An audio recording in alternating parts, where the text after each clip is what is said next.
La creepy de hoy se titula "Este sujeto no dejó de reír por 10 años". Comía riendo, defecaba riendo, hasta dormía, aunque intermitentemente, despertando más o menos cada hora para reír. En el caso de algunos de mis colegas, él era la única parte entretenida de sus días, pero a mí me atemorizaba. Esto probablemente se debía a que yo era el nuevo, el técnico psiquiátrico novato que aún creía que podía marcar la diferencia.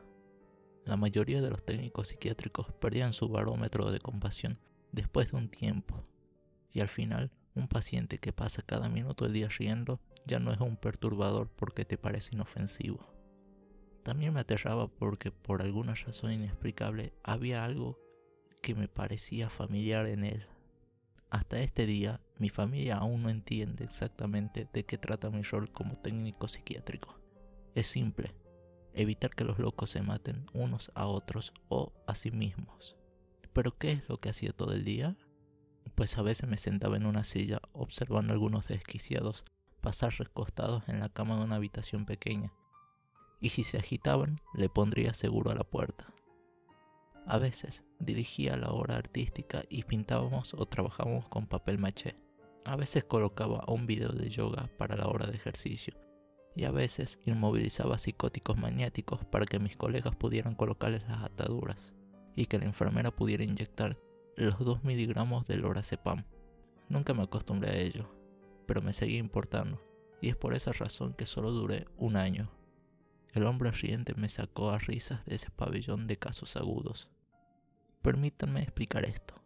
No hay mucho que sea gracioso sobre la enfermedad mental, y no es mi intención ser insensible o frívolo acerca de la psicosis y de cómo puede destruir al individuo y su familia. Pero para mis colegas, o al menos para muchos de ellos, a eso se reducían estos pacientes, psicóticos, locos, maniáticos. Traté de verlos como personas, pues lo son, y su enfermedad no es lo único que los define. Pero en el pabellón de casos agudos, su enfermedad se encuentra en pleno apogeo, y es el único lado que los técnicos psiquiátricos como yo podemos ver. En su mayoría eran pacientes bipolares en la cumbre de su fase maniática, o esquizofrénicos teniendo un colapso mental. El sujeto riente, a quien llamaré Aaron, era un esquizofrénico de 50 y pocos años con una forma atípica de catatonía. La mayoría de los esquizofrénicos catatónicos permanecen sentados e inmóviles, viendo a la nada por días sin comer o dormir. Recuerdo un paciente de ahí que se quedaba parado en el centro de una habitación, conservando una postura imposible por muchos días.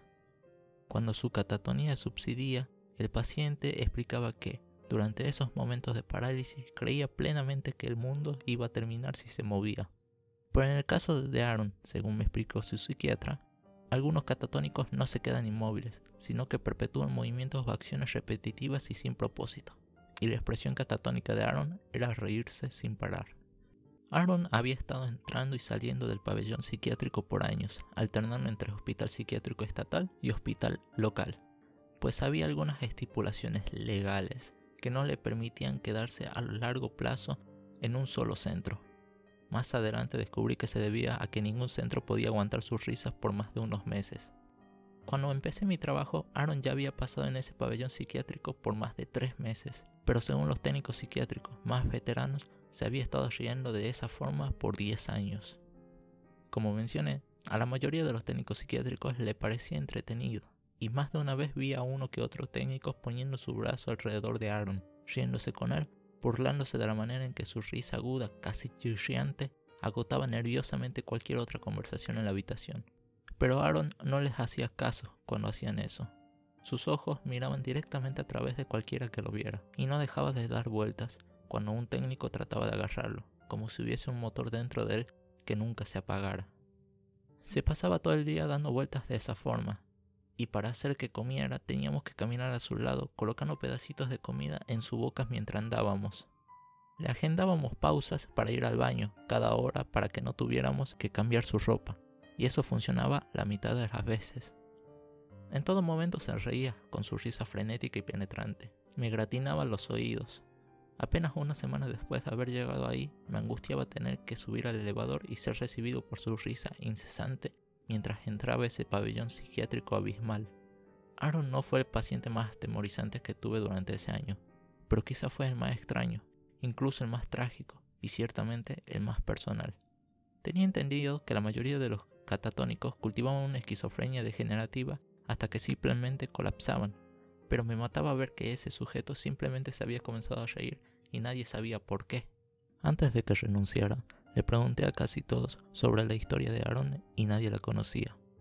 Hasta que conocí al Dr. Greenwald, un psiquiatra de antaño que no había trabajado en hospitales en años.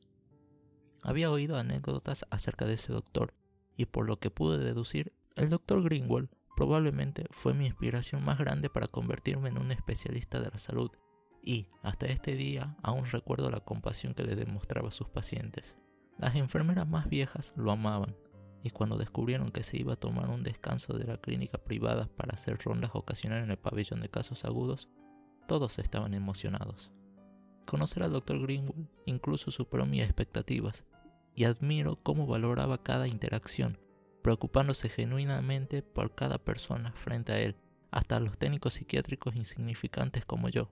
Una noche, algunas semanas antes de que renunciara, vi al doctor saliendo de la habitación de Aaron después de una evaluación y tuve la sensación de que él tendría las respuestas acerca de Aaron, respuestas de cómo había llegado a ser de la manera que era. Gentilmente me lo contó.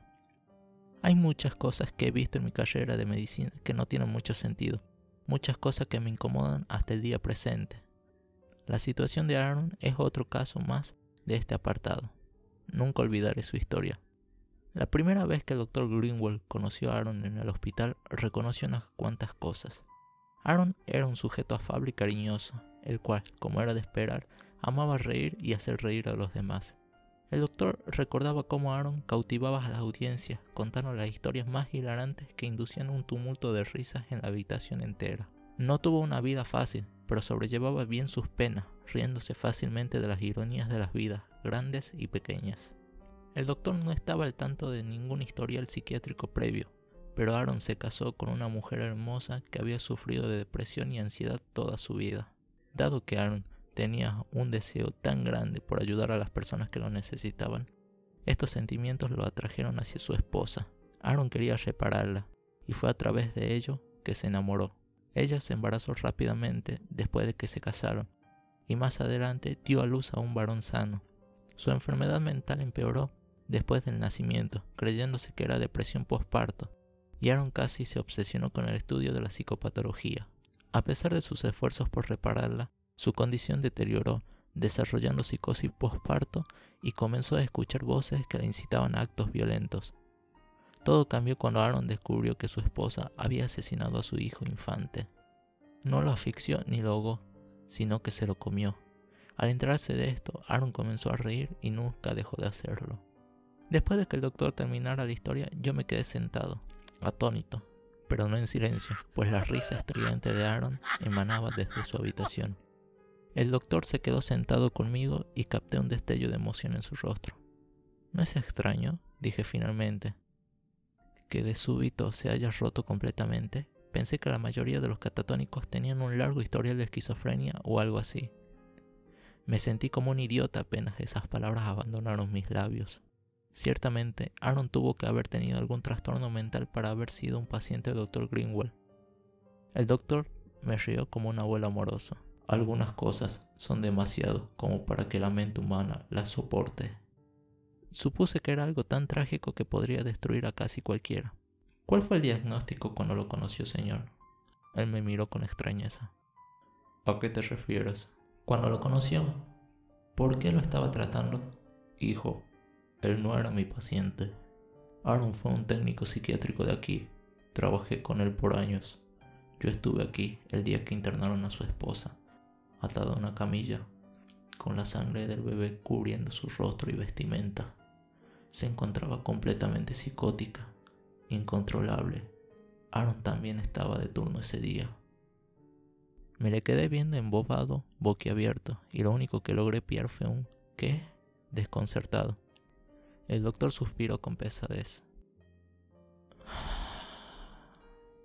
Creo que Aaron sabía que estaba a punto de perder la cabeza y se convirtió súbitamente en lo que tanto se esmeró por reparar. Supongo que la ironía fue tan grande que simplemente se tuvo que reír. El doctor se puso de pie y me dio una palmada en el hombro. Se había quedado por más tiempo de lo que pretendía, y yo me puse de pie lentamente viendo cómo se alejaba. Cuando salió por la puerta reforzada, se volteó hacia mí y dijo: «Curiosamente me recuerdas a él». Claro, antes de que empezara a reírse. «Estas personas te importan mucho, me doy cuenta. Tienen suerte de tenerte». Mortificado, el entendimiento me bañó enseguida, casi ahogándome. Eso que era tan íntimo y familiar sobre Aaron, nunca pude explicar, ni siquiera para mí mismo, cómo vi una pieza de mí en ese caparazón sin vida de un hombre, de ese hombre demente y riente. No tuve ninguna respuesta para el doctor Greenwell en ese momento, pero, explotando de mis pulmones, llegó una risa aterradora y totalmente involuntaria. Entregué mi aviso de renuncia ese mismo día.